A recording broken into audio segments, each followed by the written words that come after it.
नमस्कार। आज हम प्रश्नोत्तर करेंगे झारखंड बोर्ड क्लास 6 ज्योग्राफी का अध्याय 5 है पृथ्वी के प्रमुख परिमंडल। आइए शुरुआत करते हैं पहले प्रश्न से। प्रश्न है कि रिक्त स्थानों की पूर्ति कीजिए। पहला प्रश्न है कि पृथ्वी का सबसे गहरा भाग कौन सा है जो प्रशांत महासागर में स्थित है, तो वह है मेरियाना ट्रेंच। पृथ्वी का सबसे गहरा भाग मेरियाना ट्रेंच प्रशांत महासागर में स्थित है। दूसरा प्रश्न है कि हमारे देश के नाम पर कौन सा महासागर का नाम रखा गया है, तो वह है हिंद महासागर। हमारे देश के नाम पर हिंद महासागर का नाम रखा गया है। तीसरा प्रश्न है कि स्थल, जल एवं हवा का एक सीमित भाग को क्या कहते हैं, तो आंसर होगा जैवमंडल। स्थल, जल एवं हवा का एक सीमित भाग को जैवमंडल कहते हैं। चौथा प्रश्न है कि यूरोप एवं एशिया महाद्वीप को एक साथ क्या कहा जाता है, तो उसे कहेंगे यूरेशिया। यूरोप एवं एशिया महाद्वीप को एक साथ यूरेशिया कहा जाता है। पांचवा प्रश्न है कि पृथ्वी पर सबसे ऊंचा पर्वत शिखर कौन सा है, तो वह माउंट एवरेस्ट है। पृथ्वी पर सबसे ऊंचा पर्वत माउंट एवरेस्ट है एवं इसकी ऊंचाई 8,849 मीटर है। इसके बाद देखिए दूसरे प्रश्न की ओर आते हैं। प्रश्न है कि सही उत्तर चिन्हित कीजिए। दूसरा का पहला प्रश्न है कि एशिया एवं यूरोप को अलग करने वाली कौन सी पर्वत श्रृंखला है, तो उत्तर होगा यूराल। ऑप्शन ग सही होगा। दूसरा प्रश्न है कि उत्तरी अमेरिका दक्षिणी अमेरिका से किस प्रकार जुड़ा है, तो आंसर होगा स्थल मंडल। ऑप्शन क सही होगा। तीसरा प्रश्न है कि वायुमंडल में सर्वाधिक प्रतिशत किस गैस का है, तो आंसर होगा नाइट्रोजन। ऑप्शन क सही होगा। पृथ्वी का कौन सा भाग ठोस चट्टानों का बना है, तो आंसर होगा स्थल मंडल। ऑप्शन ग सही होगा। सबसे बड़ा महासागर कौन सा है, तो आंसर होगा प्रशांत महासागर। ऑप्शन क सही होगा। इसके बाद आइए तीसरे प्रश्न की ओर आते हैं। प्रश्न है कि निम्नलिखित प्रश्नों के उत्तर एक वाक्य में दीजिए। एक वाक्य में उत्तर को लिखना है। तीसरा का पहला प्रश्न है कि सबसे बड़ा महाद्वीप कौन सा है, तो उत्तर होगा एशिया सबसे बड़ा महाद्वीप है। दूसरा प्रश्न है कि पृथ्वी के 4 प्रमुख परिमंडल कौन कौन से हैं, तो उत्तर होगा 4 परिमंडल निम्नलिखित है: स्थल मंडल, जल मंडल, वायुमंडल और जैवमंडल। अगला प्रश्न है कि सबसे अधिक उम्र में माउंट एवरेस्ट पर पहुंचने वाली महिला का क्या नाम है, तो उत्तर होगा सबसे अधिक उम्र में माउंट एवरेस्ट पर पहुंचने वाली महिला तामाय वतनबे, जो जापान के हैं।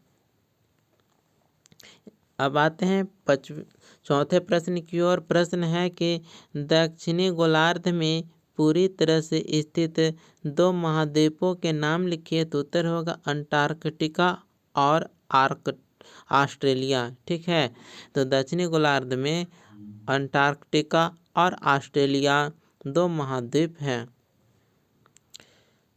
पांचवा प्रश्न है कि वायुमंडल की सबसे निचली परत का क्या नाम है, तो उत्तर होगा क्षोभ मंडल। अब आते हैं चौथे प्रश्न की ओर। लघु उत्तरीय प्रश्न है।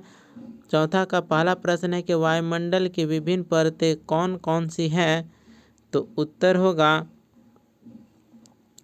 देखिए पहला है क्षोभ मंडल जिसे ट्रोपोस्फेयर कहेंगे। दूसरा है समताप मंडल जिसे स्ट्रेटोस्फेयर कहेंगे। तीसरा है मध्य मंडल जिसे मीजोस्फेयर बोलेंगे। चौथा है आयन मंडल जिसे आयनोस्फेयर कहेंगे। पांचवा है बहिर्मंडल जिसे एक्सोस्फेयर कहेंगे। इसके बाद आइए दूसरे प्रश्न की ओर। प्रश्न है कि पृथ्वी को नीला ग्रह क्यों कहा जाता है, तो उत्तर होगा कि पृथ्वी को नीला ग्रह इसलिए कहा जाता है क्योंकि इसकी सतह का लगभग 71% भाग जल से ढका हुआ है, जो अंतरिक्ष से देखने पर नीला दिखाई देता है। अब आते हैं पांचवें प्रश्न की ओर। प्रश्न है कि अंतर बताएं स्थल मंडल और जल मंडल का अंतर बताना है। तो एक तरफ है स्थल मंडल लिख दिया हूँ और दूसरे तरफ है जल मंडल। तो स्थल मंडल इसका परिभाषा है कि पृथ्वी का ठोस चट्टानी भाग स्थल मंडल कहलाएगा, जबकि जल मंडल इसका परिभाषा होगा कि पृथ्वी के जल स्रोतों से संबंधित भाग जल मंडल कहलाएगा। स्थल मंडल का घटक है पर्वत, पठार, मैदान, मरुस्थल आदि, जबकि जल मंडल का घटक होगा महासागर, समुद्र, नदियाँ, झीलें, झरने आदि। स्थल मंडल का उदाहरण है हिमालय पर्वत, गंगा का मैदान, जबकि जल मंडल का उदाहरण होगा प्रशांत महासागर, गंगा नदी। इस प्रकार से स्थल मंडल और जल मंडल का अंतर आप लिख सकते हैं। इसके बाद आइए 5वां का दूसरा प्रश्न है कि क्षोभ मंडल और वायुमंडल का अंतर स्पष्ट करना है। तो एक साइड है तो क्षोभ मंडल मैंने लिख दिया हूँ और दूसरा तरफ है बहिर्मंडल। तो सबसे पहले क्षोभ मंडल का परिभाषा हम जानेंगे कि वायुमंडल की सबसे निचली परत क्षोभ मंडल है, और जबकि बहिर्मंडल का परिभाषा होगा कि वायुमंडल की सबसे ऊपरी परत बहिर्मंडल कहलाएगा। क्षोभ मंडल का विशेषता है कि इसमें मौसम और जलवायु परिवर्तन होते हैं, जबकि बहिर्मंडल का विशेषता है कि यह सूर्य से आने वाली किरणों को परावर्तित करता है। क्षोभ मंडल की ऊंचाई सीमा है सतह से लगभग 12 से 15 किलोमीटर तक, जबकि बहिर्मंडल की ऊंचाई सीमा है 500 किलोमीटर से ऊपर तक। इस प्रकार से क्षोभ मंडल और बहिर्मंडल का अंतर आप लिख सकते हैं। छठा प्रश्न है कि कारण दर्शाएं। छठा का पहला प्रश्न है कि जैवमंडल में जीवन पाया जाता है। इसका कारण बताना है कि जैवमंडल में जल, वायु और पोषक तत्व उपलब्ध हैं जो जीवों के जीवन के लिए आवश्यक है, इसलिए जैवमंडल में जीवन पाया जाता है। छठा का दूसरा प्रश्न है कि अंटार्कटिका में अस्थायी मानव निवास नहीं है। इसका कारण बताना है। तो आंसर होगा कि अंटार्कटिका में अत्यधिक ठंड -80 डिग्री सेल्सियस तक बर्फबारी और कठोर जलवायु के कारण वहाँ अस्थायी मानव निवास संभव नहीं है, इसलिए अंटार्कटिका में अस्थायी मानव निवास नहीं है। अब हम 7वें प्रश्न की ओर आते हैं। प्रश्न है कि यहाँ पर दीर्घ उत्तरीय प्रश्न दिया हुआ है। 7वां का पहला प्रश्न है कि जीवित प्राणियों के लिए जैवमंडल क्यों महत्वपूर्ण है। तो उत्तर होगा कि जैवमंडल पृथ्वी का वह भाग है जहाँ जीव जंतु और पौधे निवास करते हैं। यह स्थल मंडल, जल मंडल और वायुमंडल के बीच संतुलन बनाए रखता है। जैवमंडल की विशेषताएं इस प्रकार से है। पहला पॉइंट होगा कि प्राकृतिक संसाधनों की उपलब्धता। जैवमंडल वायु, जल, भोजन और खनिज प्रदान करता है। दूसरा पॉइंट होगा पारिस्थितिक संतुलन। जीव जंतु और वनस्पति मिलकर पारिस्थितिकी तंत्र का निर्माण करते हैं। तीसरा पॉइंट होगा ऑक्सीजन और कार्बन डाइऑक्साइड का संतुलन। पेड़ पौधे ऑक्सीजन प्रदान करते हैं और कार्बन डाइऑक्साइड अवशोषित करते हैं। चौथा पॉइंट होगा विविध जीव जंतु। जैवमंडल में लाखों प्रजाति पाई जाती है जो पारिस्थितिकी तंत्र को बनाए रखती है।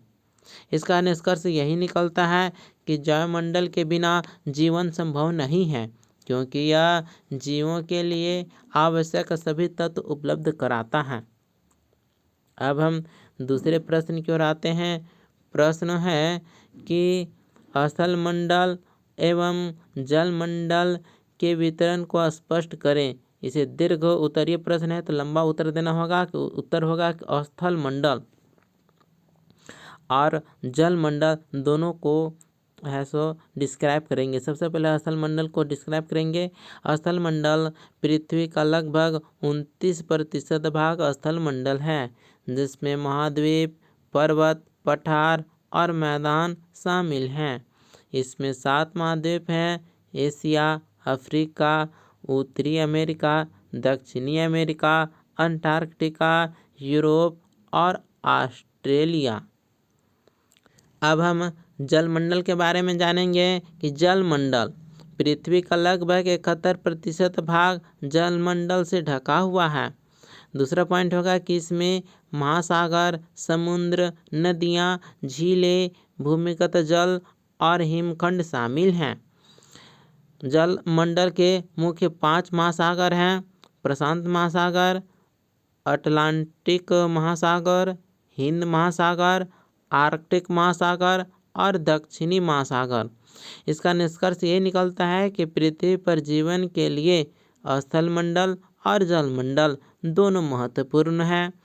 इनका संतुलन बनाए रखना आवश्यक है, क्योंकि जल मंडल के बिना जीवन संभव नहीं है और स्थल मंडल मानव सभ्यता के विकास का आधार है। इस प्रकार से ये इस चैप्टर का कंप्लीट वीडियो मैंने उपलब्ध कराया हूँ। मिलते हैं अगले वीडियो में। धन्यवाद।